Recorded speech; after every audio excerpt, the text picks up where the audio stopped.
Hey there, Knicks fans. The NBA season is back, and while teams continue to find their footing, our partners at FANATICS Sportsbook are already running championship plays. Bet with FANATICS and earn up to 10% fan cash on your bets, win or lose. So even if your bet misses, you're still scoring fan cash, which you can use on NBA gear, tickets, and exclusive FANATICS events. With fair play, if your player goes down injured in the first half, your bet stays live. Make the switch and get more ways to win with FANATICS Sportsbook. Winning, it's different here. Welcome to the Knicks Film School Postgame Show presented by FANATICS Sportsbook. It is your boy, Jonathan Macri, and I am here with the one, the only, the master of the X's and O's. I would think of some more platitudes, but I'm just so exuberant. I want to get talking about this game. So why would you say his name? Benjy Ritholtz. Hello, sir. How are you? Howdy there, John. I'm doing great. What a fun game to watch along with you, with our watch along friends as well. What a great performance in the second half. Can't wait to get into it. If you would have asked me 30-ish minutes ago what kind of a post game this was going to be, I would have had many guesses for you. This post game that we're about to do would probably not have been one of them, because the Knicks had I'll make sure I get this right, because they won by 23 points and they outscored by 15 in the fourth quarter. So a little bit of math tells me that they had an 8-point lead after the third quarter. Be careful out there, friends. I would have bet a good amount of money that this game was going to be a game in the last few minutes. Shout out to FANATICS Sportsbook. And we're sitting here talking about a 23-point win. And I am sure that the conversation, if we were to go tune into a Timberwolves postgame show, would be a lot about what the Timberwolves did not do to allow the Knicks to take such control of this game. But this is Knicks Film School, and I think even if it was an impartial postgame show, this conversation has to be mostly about what the Knicks did right in the second half. And we could start in a bunch of places. We're still learning about this team. We're still getting used to this team. I'm not sure where we could start other than 83 points in the second half against a defense that has not been a great defense this season. And you heard Dane Moore talk about that with Andrew Claudio on the pregame show. But this is still the Minnesota Timberwolves. This is still Rudy Gobert and JD McDaniels and Anthony Edwards. And Julius has been defending a little bit. And Dante, we know Dante. We love Dante here. Dante defense. 83 points in the second half, Benjy. 83. Crazy number. And it wasn't a Brunson explosion. It wasn't a cat takeover. It was just across the roster. And it's exactly what this offense promised, right? Like what you saw in the second half, with the pace generating open threes, with the pace generating trail threes, just random pushes up the court by Deuce that create threes behind him. Josh Hart pushes that create threes behind him. Everyone with the opportunity to grab it and go. And then you have your best shooters now playing off the ball more and reaping the benefits of that. Equal opportunity. Everybody's playing in the offense. Everyone's getting shots. Everyone's getting open threes. And then, John, you add to all of that the fact that there's still offensive rebounding like madmen.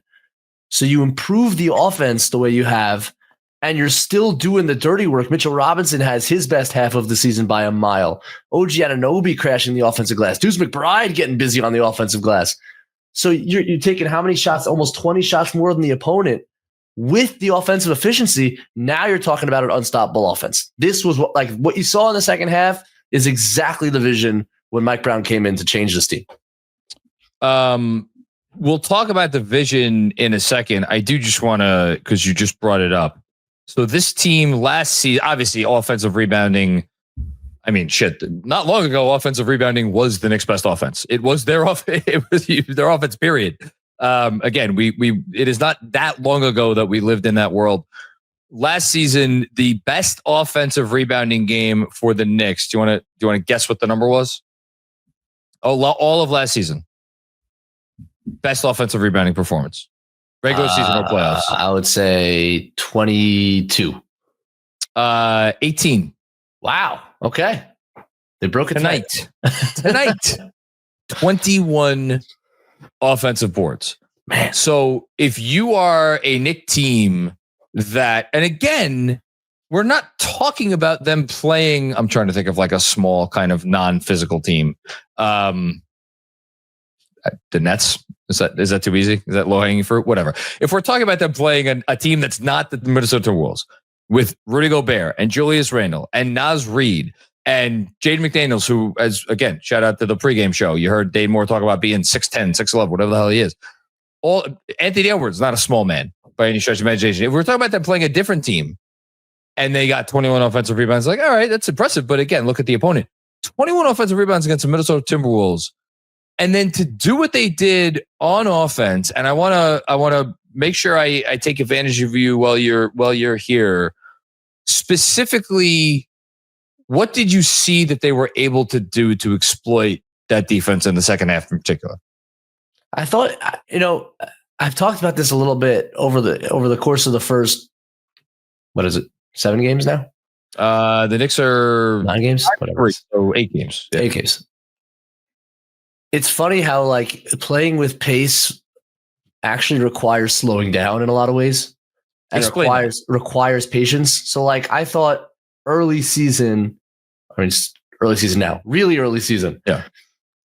You're running all these actions, right? So you're throwing into the pinch post and you're getting into DHO actions. You're getting down screens from the corners to get into your DHO actions. So like Chicago actions.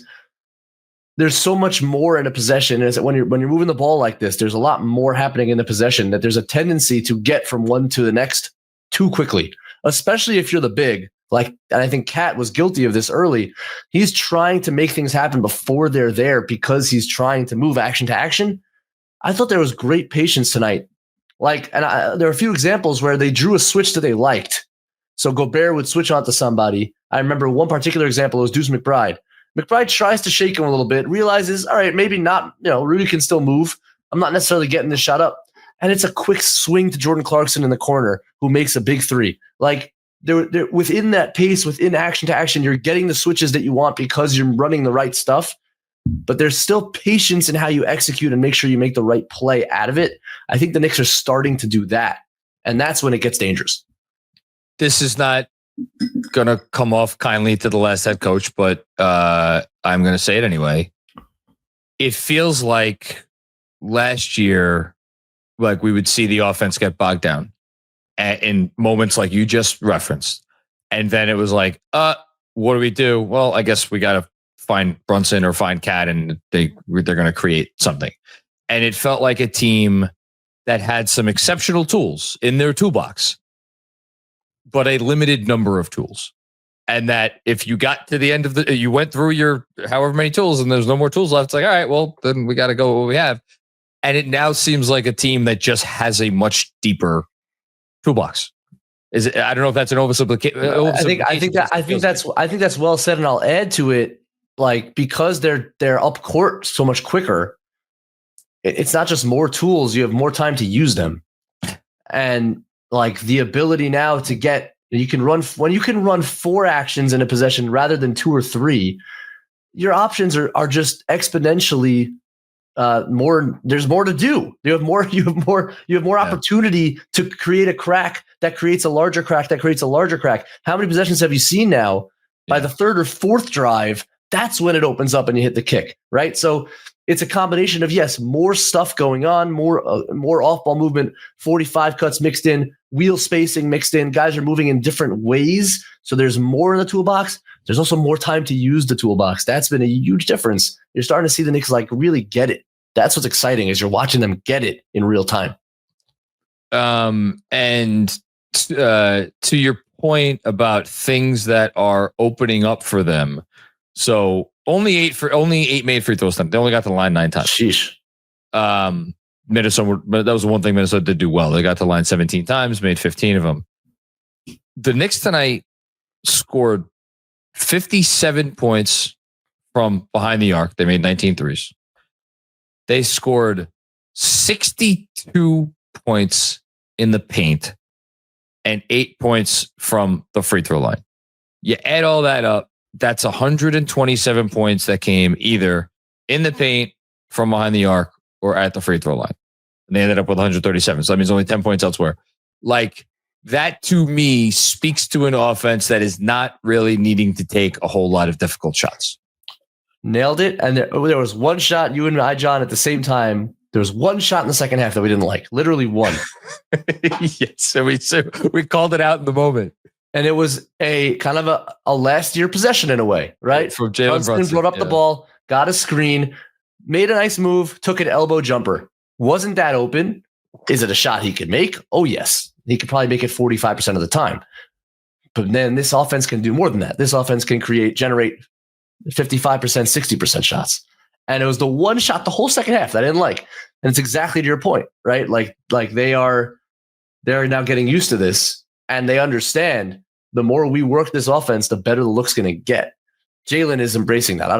It was one bad shot. Like Jalen is embracing it for sure. Yes. And he's reaping the benefits. Like I know tonight wasn't a great shooting night, but look what the offense did. And he had 10 assists in the game. So it's helping everybody. And man, all ships will rise if you play this way. I don't think there's any doubt.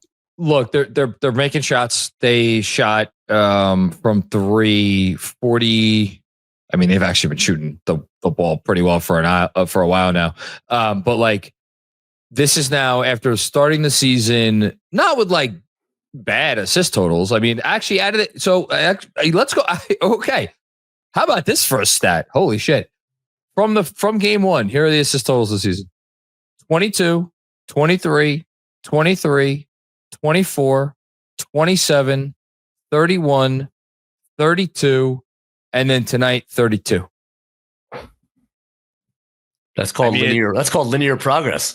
So they say not all development is linear. Well, sometimes it is. And then when you add in the physicality with the offensive rebounds, and then the sum total of it, and we'll get into like some of the specific really outstanding performances, because there was some really good stuff to talk about on the defensive end as well. And you know what? If you wanted to lead this game talking about the defense, I wouldn't begrudge you.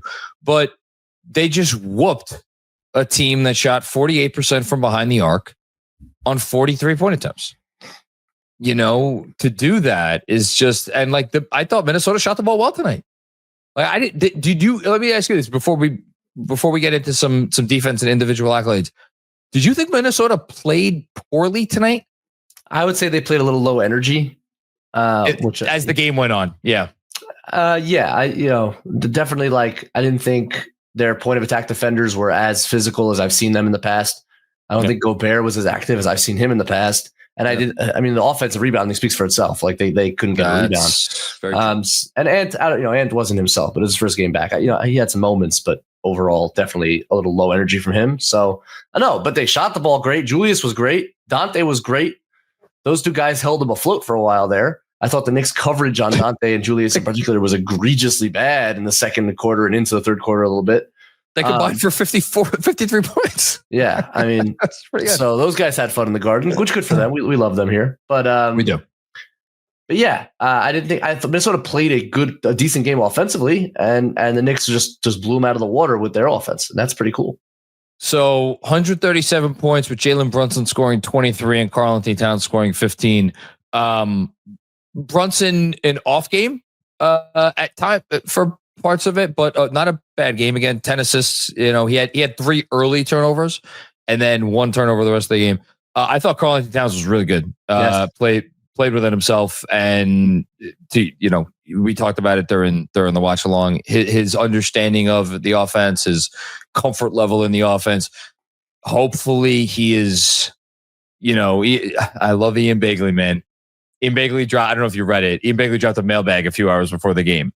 And as only Ian can, somebody asked a question about like Cat and his like, should there be concern about his comfort in the offense? And Ian was like, "Look, sometimes players say things in front of a microphone and you just forget about it." That's not how I read what Karl-Anthony Towns said in front of the microphone before the season. So the reason I bring that up is to say you would hope that, especially how he's produced and how the team has produced over the last 3-4 games, he's happy with everything that's going on, right? Like, if you're a Cat, don't you have to be happy? Man, he should be. And like, first of all, I love the increased aggression on the block. He had 2 more dunks tonight, just putting people under the rim. And for Cat, I'm sure he should be saying to himself, I'm getting great looks from 3, and I'm just not making them right now. And I have a decade-long track record of making threes at an extremely high rate. So he was 1 of 5 tonight. It's coming. It's coming.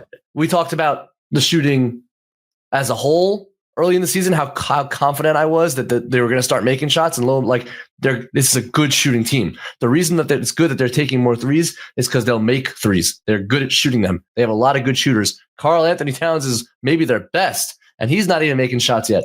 That's going to come, but I loved his patience within the offense tonight. I thought he facilitated really well from the elbows, made some great plays. The backdoor to Clarkson comes to mind as a beautiful play, taking advantage of Dante being a little over-aggressive, which we know he can be sometimes. So, yeah, I loved how I played. A couple of fouls drive you crazy. That's life. But overall, a very solid performance.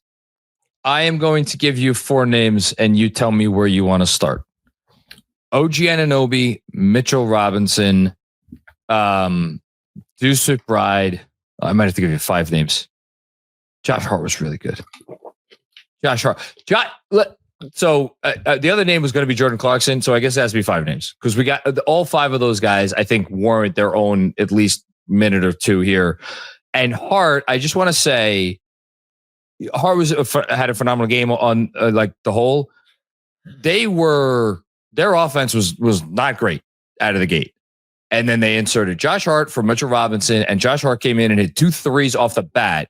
And for momentum purposes, those 2 threes were big, to say nothing of the fact that, as you mentioned on the playback, Benji, all of a sudden, when you see a couple of threes go down, all of a sudden, those closeouts get awfully real. It's not a fake closeout. And then the drive game, and then you attack the closeout and the whole thing.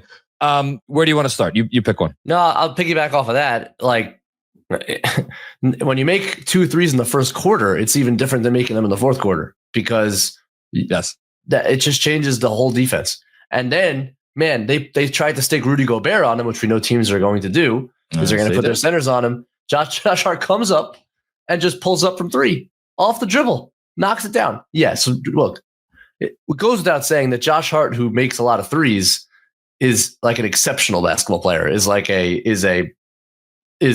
a borderline like automatic like fringe all-star. If Josh Hart made four threes a night, was a 40% 38% 3-point shooter on like semi-real volume. Yeah, then we're talking about a different player. He's but a top 30 player in the league. Yeah, so when he does that, yeah, it's going to be great. But I love the other stuff he's starting to do, pushing pace more now. Like it felt like it took him a little bit to realize, like, oh, this is what I'm supposed to be doing. Get the ball and go. And then the sprays. A couple times I thought he could have probably finished, and he's just looking to spray and kick. And there's probably something to do, like Mike Brown's just hammering that in. Like, let's get those sprays out. You get a paint touch, let's spray. And he did a great job of it. And even when he's not getting the initial assist, he pushes the whole defense down with those drives. It's one kick to the wing. That's the open 3 for the hockey assist. So I love what he's doing. And I thought defensively he was good tonight too. A couple of matchups on Julius, he did a good job. Had to fight in the trench with the Gobert a couple times. The stand-up on Anthony Edwards that was in the fourth quarter. Yeah, very nice. He's back. Josh Hart's back. Josh Hart's back. Again, 3 straight games, but like we needed to see it, you know, because he was in rough shape. I want to go. He needed to see it. He needed to see it. He probably did. I want to go to OG and Mitch as a tandem, because this team, we said it again during the watch along. We said it kind of already tonight. The offense is ahead of the defense. The question is not so much, can the defense get there? I think we all believe the defense can get there. It is more like, how do they get there? And what does it look like when they get there? And who is on the floor when they get there? Mitchell Robinson, 16 minutes tonight, 10 rebounds in 16 minutes, man. That's not. Mitchell Robinson had 9 offensive rebounds and he played 16 minutes. Built different. Whatever the path is for the, and I don't want to, and this is not to belittle or diminish Mikal Bridges, who had some nice defensive moments tonight. Hard, we're going to get to Deuce, but like whatever the path is to a championship level defense, OG Anunoby and Mitchell Robinson are going to play a big part of it. And I'm not sure what's the bigger deal tonight. Mitch looking like Mitch for the first time this season, or OG putting together. I mean, I don't want to get ahead of. We've played 10% of the season, but man, what this guy's out there doing should be frightening for the rest of the league. He's on auto from 3 right now. Well, that too. That helps. Wow. OG's defense, we know. And he gets another breakaway steal tonight. He's a menace. But the story, I think, just as like a development is Mitch, because I spoke about this, I guess in the grade book that I wrote last night. Like Mitch, it's a tough balance that the Knicks are trying to strike here because you want to manage his load, sure, but then he's not in shape or he's not in rhythm. And how do you find that? You're trying to figure out what lineups work. Well, if he's not in the lineup all the time, it's really hard to develop the chemistry you need. And so I thought even when he's been in there, it's just been a step slow, a step behind, a little gassed at times. It's like to see that in the third quarter, he gets an offensive rebound putback, gets back or maybe it was an offensive rebound and a kick out for 3. He had so many offensive rebounds, I don't remember. But he gets an offensive rebound and they score, and then he's blocking a shot on the other end in the transition opportunity. So that tells me that his wind is back. He's back. He looks so much better than he's looked all season. So he's a tremendous game changer when he's playing like this. And to have that option and to be able to go to that lineup and then go to a cat at the 5 lineup that can just spread you out and kill you. That versatility is really exciting. Brown's obviously excited by it. He's playing all these different kinds of lineups. Yeah. So Mitch looking like Mitch and he wasn't even that good in the first half. It was the second half. He came on and was just a menace. So that's a big development for the Knicks. And when Cat is at the 5, it seems like, so to go back to what I said a minute ago, and again, we were kind of talking about this tonight. How is it going to look? How are they going to get there? You talked a lot about the gap help tonight and how it's a little bit too, or it's maybe not that's too much, but it presently lacks some awareness of personnel, namely Dante DiVincenzo. Right. There are certain guys you don't do that. But that said, if you have OG and Mikal and Josh playing the level of defense that we know he's capable of, and then Deuce. And you could have, we could give some of these other guys a bone. Hello, Jordan Clarkson. Your guy. Landry Shamet, your other guy, no, it's not so much. We'll stop at Clarkson. But it does make sense if you are trying to construct a defense that could stay above water when Cat and Brunson are on the floor. It does make some sense to be a little bit more aggressive than you might otherwise be. You just have to be maybe a little bit smarter about it. Yeah, it's more, it's a personnel point, and it's just a funny thing because I'm watching, this was Dante DiVincenzo's specialty, I would argue, the best thing that he does. Yes. And the reason he was so valuable to the Knicks is because Brunson demands that gap help. If you don't send gap help to Brunson, he's impossible to stay in front of one-on-one. And Dante not only he can space far, so that even when you're sending that gap help, there's no angle that can cut off the pass, and he can step in and shoot with a really quick release. So if you gap help off of Dante in particular, you cannot recover. The bet is normally that you can recover in time to at least get a good contest, not on Dante where he's spacing to and with the release speed that he has. Yeah. And I thought, especially in scenarios when you had OG on Randall, as well as Randall played tonight, I'm taking that matchup one-on-one, and I'm keeping Dante off the 3-point line. So that was, but the gap help is aggressive. They are playing that way for a reason. They have wings that are long and can force turnovers. That's the vision, obviously, for Mike Brown. They are giving up a lot of threes, though. And I wonder if, generally speaking, at some point, now it's not just for tonight, but as a general defensive philosophy, if they start to dial it back a little bit, because they are giving up an unhealthy amount of threes and teams are making them on them too.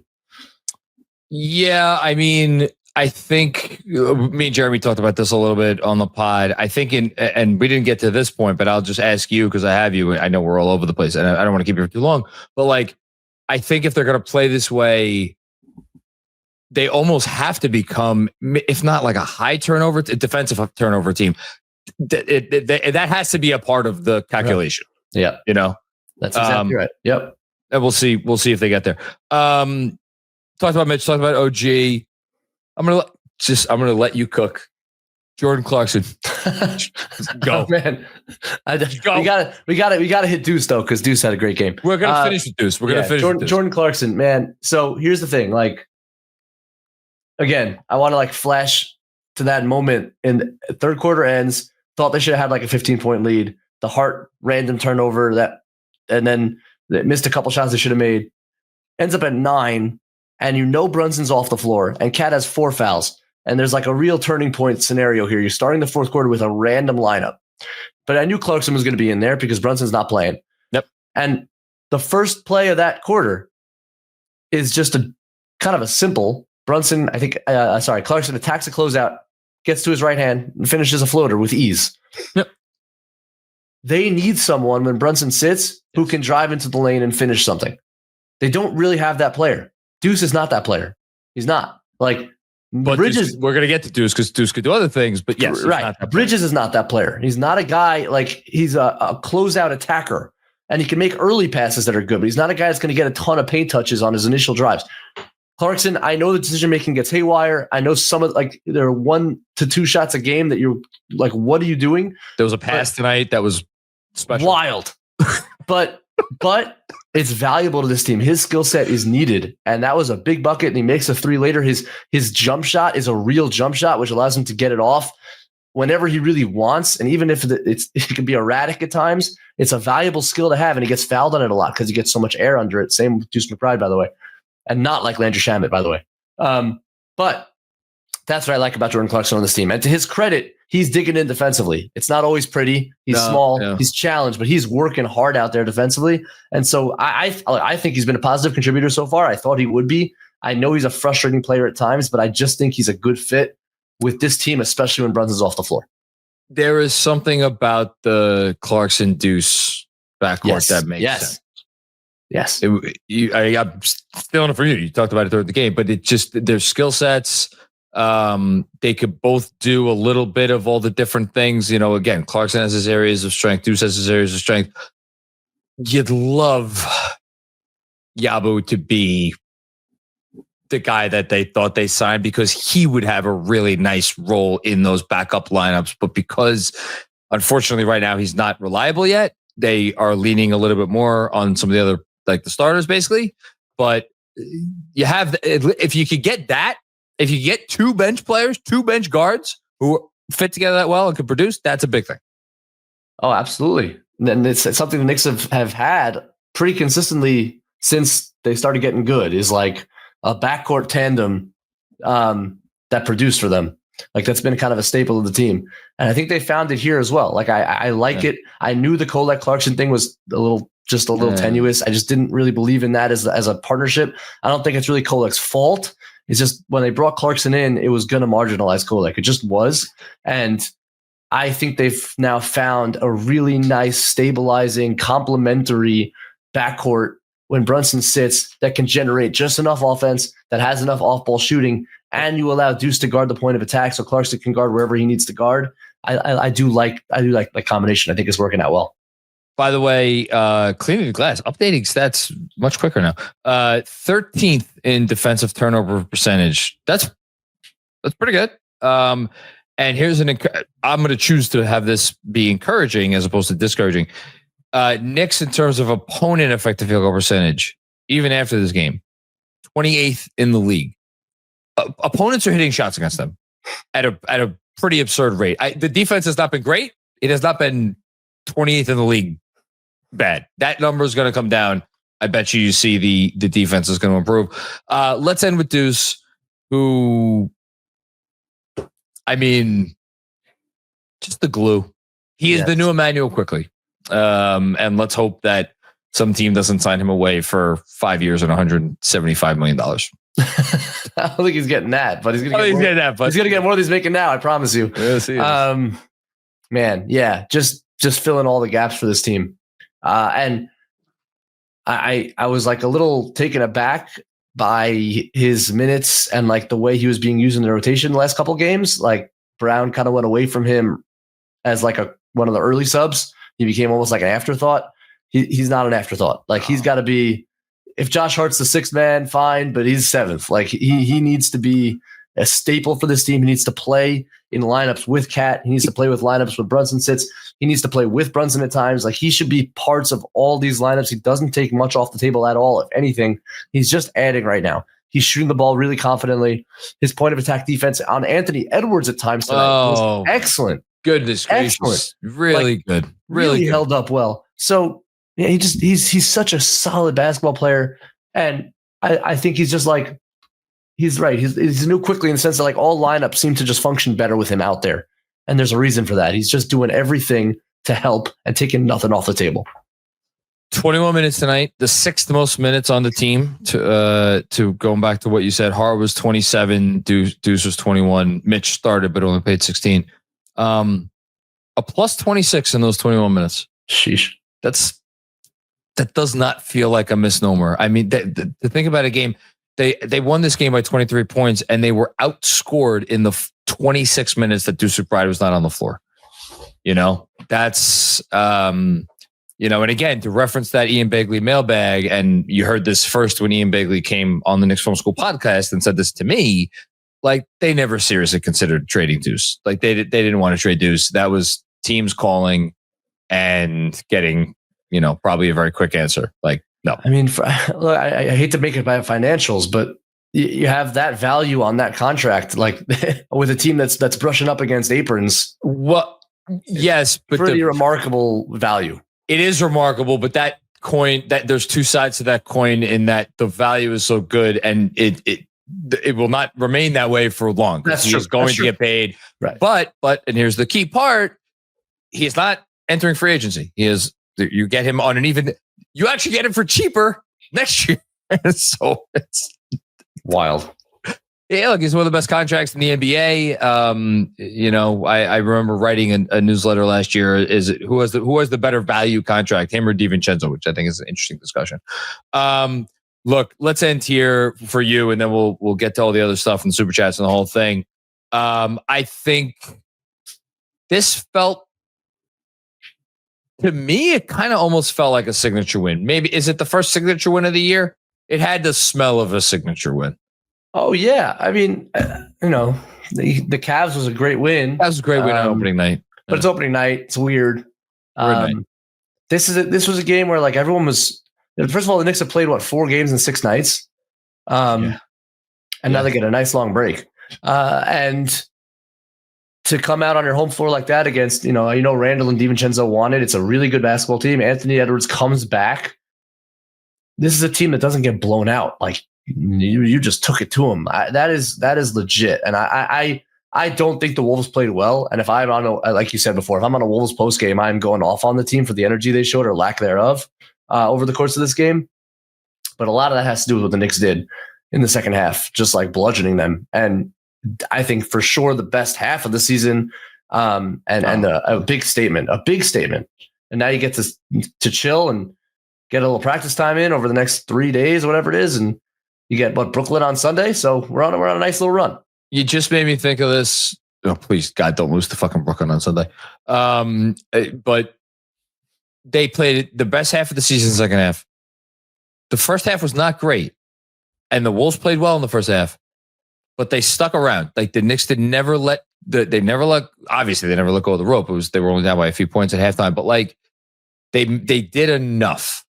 And that's a sign, I think, of a great team, when you don't play your best half, and yet you're playing a good team, and the team you're playing is playing well, and they're hitting everything, and you're right there. That's a good sign. It's an encouraging sign. Yeah, and you're just waiting for things to get going, and like the explosiveness is that they've shown that a few times, where they can come out in the third quarter and drop 40 on you like it's nothing, and like didn't even seem like they broke a sweat in the third quarter.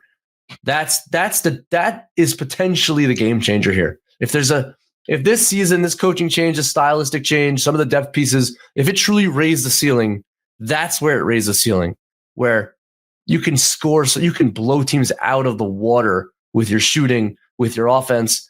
And like, just if you can hang around for the quarter where the shots go in, and you can drop that 45-point quarter, all of a sudden you're cruising to a 20-point win, as opposed to grinding it out. That is the potential ceiling raiser that we're all hoping for and that we're starting to see. Yeah. And I'm sorry to keep you, but like, when you think about what it takes to get to the point that you're talking about. To bring it back to where we started this conversation, the fire when you are open without hesitation, and what we saw tonight and what we've seen all season from OG. But like, think about the couple of the McCall threes tonight, where it was like split second, you snap your fingers and he's firing. Like that's what you need. And for these guys to all be at a comfort level where it's like, this is what we do, man. This is how it is now. That's a great freaking sign. Yeah, it is. And like, just like the catch and shoot of it all. I don't know. I'm curious to count how many they had tonight, but like they're averaging 10 more catch and shoot threes a game as compared to last year. Early, obviously, but that's a 10 more. 10 more. We looked it up yesterday. That's a huge difference from 23 to 33. I think that's insane. Yeah. I mean, it's not insane when you think about the and you look at the individual numbers. Every single player is up. Every single one of them. OG's like crazy up from like 3 to 8 or something. Everyone else is up. Brunson from like 2 to 3.5. Towns from like 3 to 5. And like everyone is up.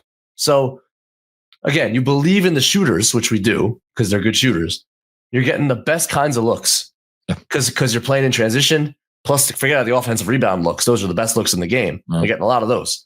Helps have the best offensive rebounder in the game. That's where the explosiveness comes from, man. That's where these quarters come from. Is you start making threes at a pace like that with catch and shoot looks, you can blow teams out. That's what they did tonight.